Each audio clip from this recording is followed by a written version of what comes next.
គ្រប់ជំរាបសួរបងប្អូនអរគ្នាបាទថ្ងៃនេះដែរយើងមានទូរស័ព្ទម្ដងគឺ model Vivo Y12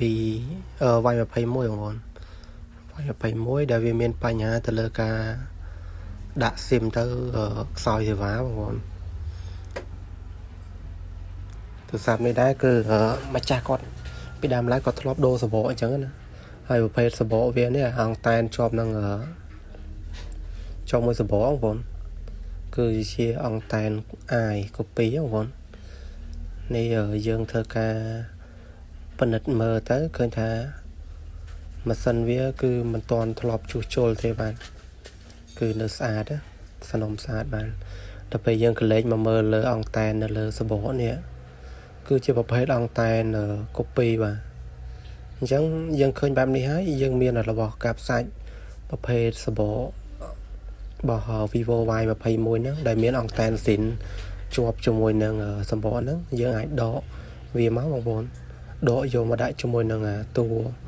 សបកពណ៌សដែលយើងត្រូវធ្វើនេះបាទអញ្ចឹងយើងផ្លុំ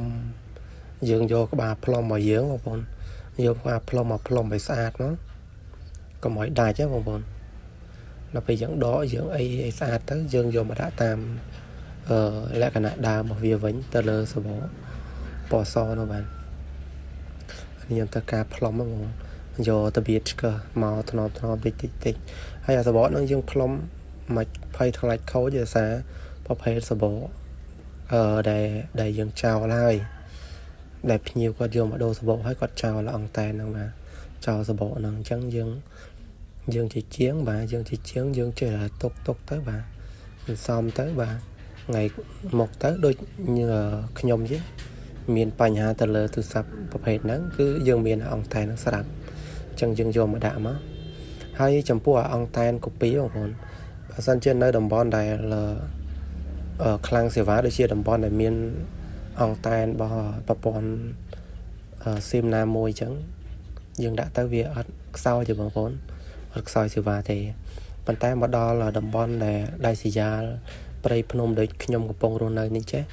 គឺទៀមទាត្រូវតែរបស់វាស៊ីនបាទបើខុសពីរបស់ស៊ីនគឺសេវាពិបាកបន្តិចទៅលើការខលចេញចូលតើយើងដើររកកន្លែងរកអីវាត្រឹមត្រូវទៅមិនមានសេវាចង់ខលម្ដងចុះបងប្អូនអានេះយើងចាប់ផ្ដើមបកអង្តែនដែលជាប់ជាមួយអាសបកពណ៌សចោលយើងបកចោលទៅបាទមិនខ្វល់ទេយើងបកទៅលហើយក៏លហើយទៅអាអង្តែនចាស់នេះចឹងបកឲ្យស្អាតទៅបកមួយស្អាតទៅបងប្អូនហើយយើងយកទៅដាក់ថ្មីទៅយកដែលយើងដកពីអាកាប់សាច់មិញណាយើងយកមកដាក់វាទៅរៀបរយវាស្អាតទៅបាទអានេះសម្រាប់បងប្អូនដែលគាត់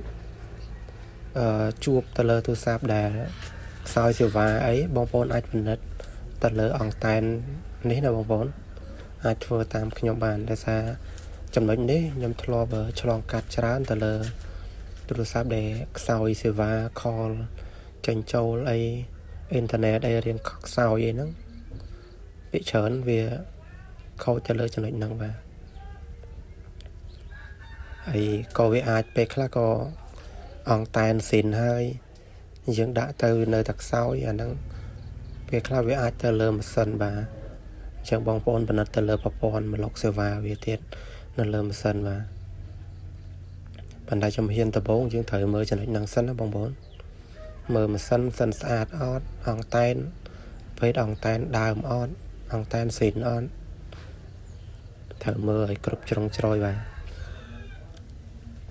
អានេះយើងដាក់ចូលនេះបកជាតិប៉ង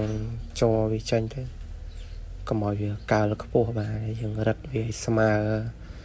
សាច់ជាមួយនឹងតួបាទតួសបកនេះបាទនេះ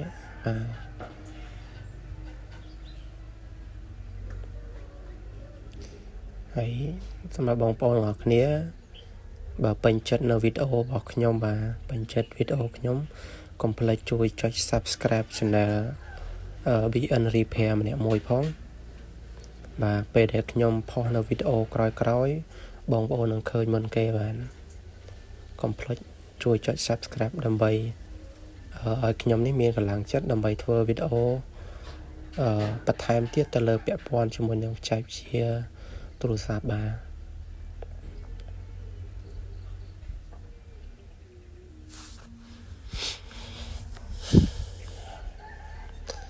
នៅតំបន់ព្រៃភ្នំឲ្យតែពាក់ព័ន្ធចេះដឹងតែខ្សោយបងប្អូនបាទនៅតំបន់គេដូចជាទីប្រជុំជនអត់អីទេបងប្អូនអូខេទោះបីអត់មានក្របសបកនេះក៏សេវាអីមានធម្មតាដែរមកចាំដាក់ក្របនេះក៏មានសេវាដែរបាទប៉ុន្តែតំបន់ព្រៃភ្នំអត់បានទេគឺមកចត់ណាស់តម្រាំវាបញ្ចេញសេវាឲ្យយើងហើយការលក់ក៏រៀងចាប់ដែរបងប្អូនតំបន់ព្រៃភ្នំបាទនេះយើងចាប់ផ្ដើមរៀបចូលវិញទៅបងប្អូនយើងសង្ឃឹមថាដើម 100% នេះបើតាមមើលស្ថានភាពម៉ាស៊ីនហើយនឹងក្របក្រៅហ្នឹងយើងកឹបខ្សែស្កែមខ្សែចូលវិញទៅនឹងប៉ាំងក្របស្កត់ម៉ាស៊ីនអីហ្នឹងចាប់ចូលវិញឲ្យស្អាតតាមរៀបរយតាមហ្នឹងទៅយើងមុខចៅនេះមកក្របទៅហើយចាំយើងតេស្តមើលបាទតែមើលថាការធ្វើរបស់យើងជោគជ័យអត់បាទអានេះយើងចាប់ដើមស្កត់ចូលវិញចាប់ចូលមួយតួបាទកត់មួយទៅបាទស្រាប់គេលេនេះគឺបែក screen បាទហើយយើងបែក screen បាទម្ចាស់គាត់មិនបដូរ screen ដែរហើយយើងជួសជុលទៅលើសេវាបាទអានេះដែរយើងប្រើជាមួយនឹង SIM smartphone ណាបងយើងដាក់ចូលទៅយើងតេស្តមើលហើយបានលុយឬមិនបានលុយយើង check មើលទៅបាទនេះរងចាំវាបន្តិចសិនតិចទៀតវាលោតឲ្យបាទព្រោះតំបន់យើងនេះមិនដាក់ភ្លាមលោតភ្លាមទេបាទនោះឃើញថានោះសេវាឡើងទេបាទនោះឡើងបានកាមនៃ smartphone ស្គាល់ហើយសេវាបាន3កាមបាទបន្ទាប់ពីយើងដូរជួយអង្តែនជាប់នឹងសបកហើយគឺសេវាចាប់បាន3កាមហើយបងប្អូនកុំភ្លេចចុច subscribe channel ខ្ញុំផងបាទជម្រាបម្ដងទៀតបាទអរគុណច្រើនអ្នកនរគ្នាបាទបើពេញចិត្តនៅវីដេអូរបស់ខ្ញុំបាទអរគុណ